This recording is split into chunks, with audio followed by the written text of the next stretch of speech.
tuberculosis. Able warriors armed with modern weapons are on the firing line. How goes the battle? Come with me on a journey, and let's see what is being done.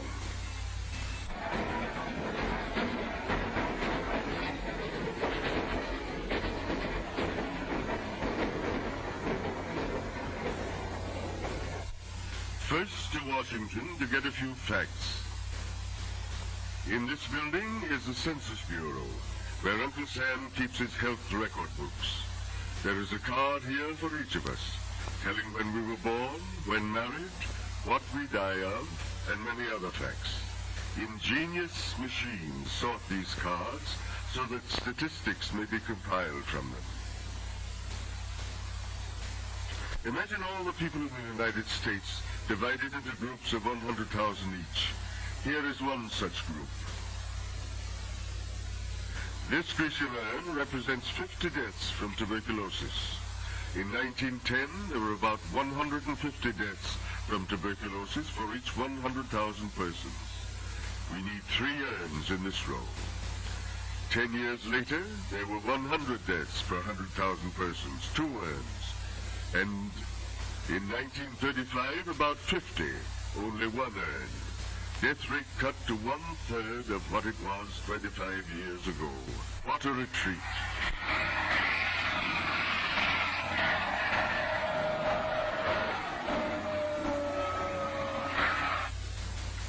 Next, we visit New York City, where so much of the nation's business is transacted. In New York, the headquarters of the National Tuberculosis Association. Its network of state, county, and city associations covers the country, including our territories and possessions. The whole enterprise is financed by the sale of tuberculosis Christmas seals, which you buy each year. Renowned artists create a new design for the seal each year. Here is Rockwell Kent at work on one. The local tuberculosis associations send them out to you and me. In some places, the Scouts or other organizations lend a hand. Every seal carries a message of hope and cheer. With the money, these associations keep up the fight through education of the people by the printed word, pamphlets, posters, the newspaper, exhibits, radio. Education of the people, and through them of the state, is the first and greatest need in the prevention of tuberculosis. These were the words of Edward Livingston Trudeau, our first president, when, in 1905, he charted the course of the National Tuberculosis Association. Let's go next to Saranac Lake, in the beautiful Adirondacks which Dr. Trudeau loves so well.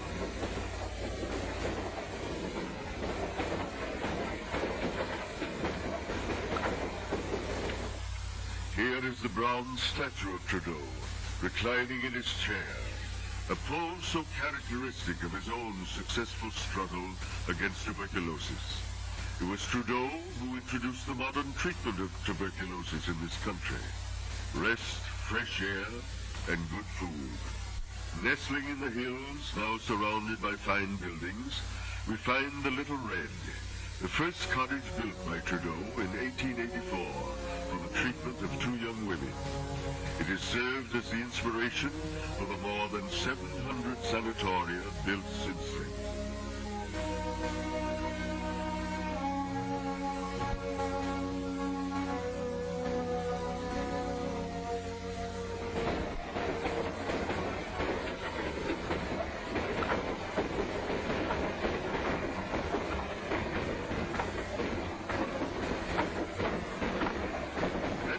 At one of these sanatoria, or tuberculosis hospitals as they're called today. Real hospitals for the tuberculous, and not merely resting places. Here we are in a large southern sanatorium. This one has beds for 500 patients. Altogether, there are now 90,000 such beds available. Rest and more rest, as Trudeau discovered when he himself took the cure as a young doctor. Yes, and good food. Nowadays, doctors don't stuff patients with more milk and eggs than they can digest. Just good, well-balanced meals, enough to gain weight on.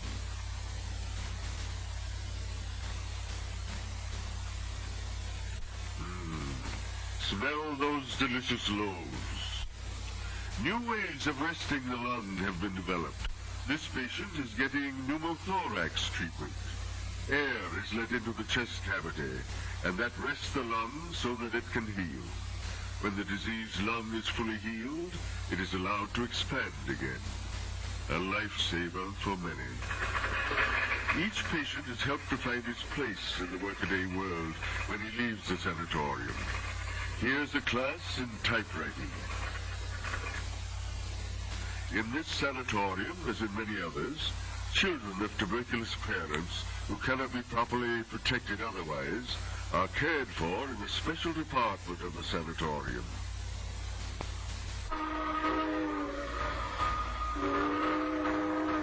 Finding the cases of tuberculosis is a very important job. Not only the specialist, but the family doctor too is constantly on the alert, knowing that tuberculosis may disguise itself as some other disease.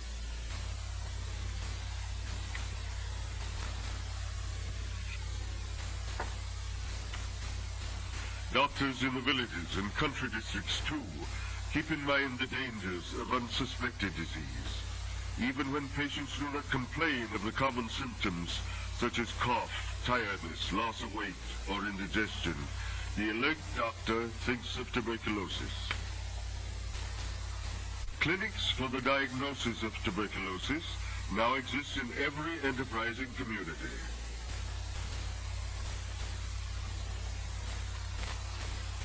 Specialists are in charge and X-ray service is at hand.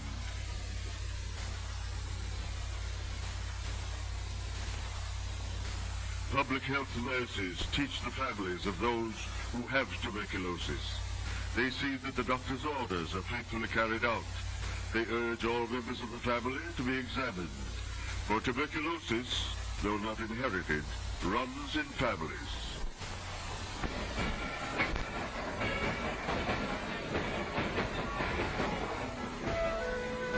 What about the thousands of people in out-of-the-way places? Let's see how they do it in the Bayou country.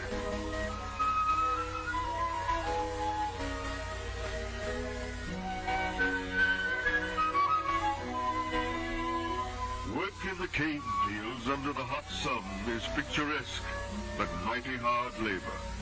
These sections are not well equipped with clinics or X-ray apparatus, so necessary to discover tuberculosis. Very well, says the health department. If people cannot come to the doctor and all he needs will go to the people. Here is an auto trailer, expertly designed, which carries complete equipment for making diagnoses in the modern manner. A doctor and nurse go with the outfit. Advance arrangements are made with the doctors and local health departments so that all who should be examined will be on hand when the trailer comes. Here we are arriving on the public square, alongside the courthouse and ready for business. Quietly and efficiently, the work is carried on by skilled workers. The family doctor gets the report of the X-ray examination of his patient. Inside the trailer, everything is snug and shipshape. It looks compact, doesn't it? But there's space enough to do the job well. The dressing room is just a corner, screened off by a curtain.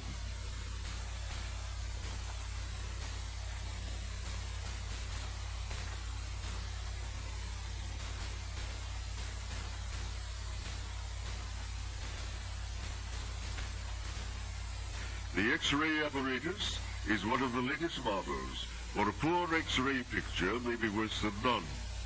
Efficiency and economy make it possible to give this important service to the people.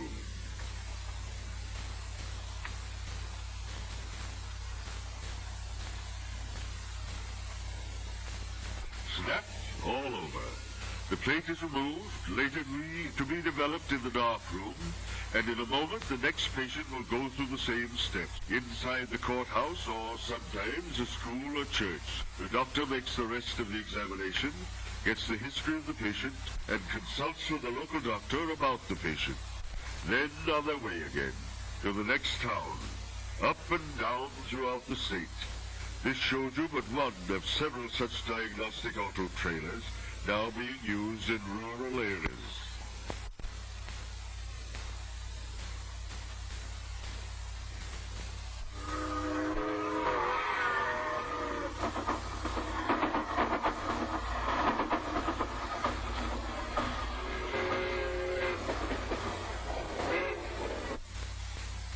Now we are in a large Midwestern university. We meet the flower of American manhood and womanhood. How many of them will fall victims to tuberculosis? Well, if nobody cares, at least 6 out of each 1,000 students before they reach their 30s. But someone does care, enough to search out the very beginnings of the disease before there are any signs or symptoms. All students are given this simple tuberculin test to show whether tuberculosis germs have entered the body. All who have tuberculosis germs in their bodies are X-rayed, 1 out of 4 in this university. Tuberculosis must be seen before it is heard, say the doctors. That's why they urge all young people to be tested with tuberculin and to be X-rayed if positive. The X-ray plate is developed in the darkroom, much as you develop your own Kodak pictures in the mysterious amber-lighted closet at home. When the film is dry, the shadows are read or interpreted by the doctor. Here's the chest picture of a young athlete.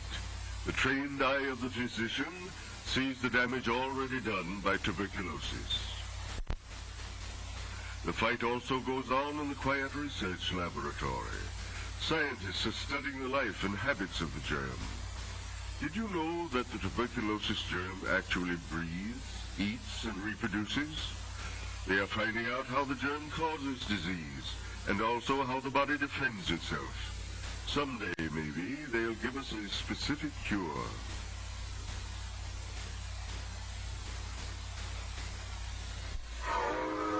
But don't exult yet. There is another side to this optimistic picture. The death rate has gone down, true, but 70,000 tuberculosis victims still march to their graves each year, and many more are disabled. Most of them are young people, in that period of life when it is most productive and sweet. Eager students, young parents, wage earners on the upgrade of life. Not an old man's disease, this, but a bitter foe of youth. Here they are, the young people we're concerned about. Out of each 100,000 in the age group 15 to 45, 66 died last year. There's another sore spot on the optimistic picture. Certain racial groups, such as Negroes, Mexicans, and Indians, suffer heavy losses from tuberculosis. The death rate among Negroes is 3 times as high as among whites, not only in the Southland, but also in the northern industrial centers. Poverty, bad housing, and a depressed scale of living seem to be largely responsible. Living cheaply really means living expensively. How would you like to try to keep warm this way? Buying your firewood at the curb, 16 sticks for 5 cents, and when that is gone, perhaps on some cold night, having to pinch pennies for food is another hardship. Rabbits, 2 for a quarter. Here's the chart we saw before, showing the decline in the death rate among whites. Each of these strips represents 100,000 Negroes, and each earned 50 deaths from tuberculosis. But notice that the decline has been just as rapid as that among whites. And in 1935, Negroes suffered no more deaths than whites did in 1910. There's a lag, but the trend is hopeful.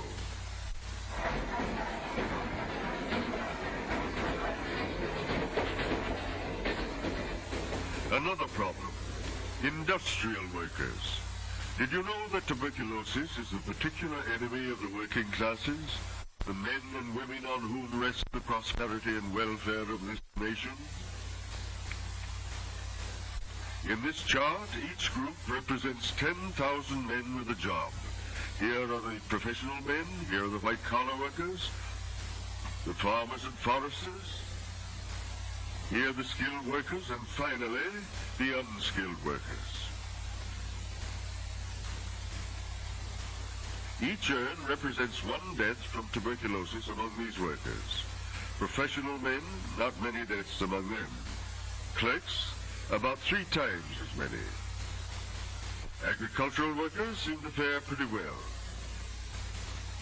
Skilled workers a little more than clerks. And unskilled workers, here's our problem. Look at the urns. 17 out of each 10,000 die of tuberculosis each year. This time we go west. Arizona, New Mexico, Colorado, and California. For here there is still another problem. Years ago it got noised about that climate was the magic cure. That error is still believed by many. But out here in the southwest, there are, oh, nobody knows, but perhaps 5,000 persons who have tuberculosis, roaming aimlessly about looking for help. Some of them come alone, spend their last dollar for railroad fare and cheap lodging, look in vain for a job, and die. Others bundle up the whole family in the old car and start out blindly, just hoping to make a new start. They seldom find work, eke out a miserable existence, and when the last drop of gasoline gives out, they become a burden on some hard-pressed community. Little can be done for them, for they have lost their settlement rights. They don't stay long enough in one place to win the rights of a resident. The children suffer neglect and are constantly exposed to the danger of getting tuberculosis from the sick parents. They become shrouded in gloom and despair. Whatever becomes of them, no one seems to know precisely. Though some excellent studies of this situation are now underway, this problem is our business, not only because we are our brother's keeper, but also because every such sick wanderer carries the seeds of tuberculosis along the countryside. The wandering consumptive is, of course, only part of the larger problem of migration, which social organizations and government departments are trying hard to solve.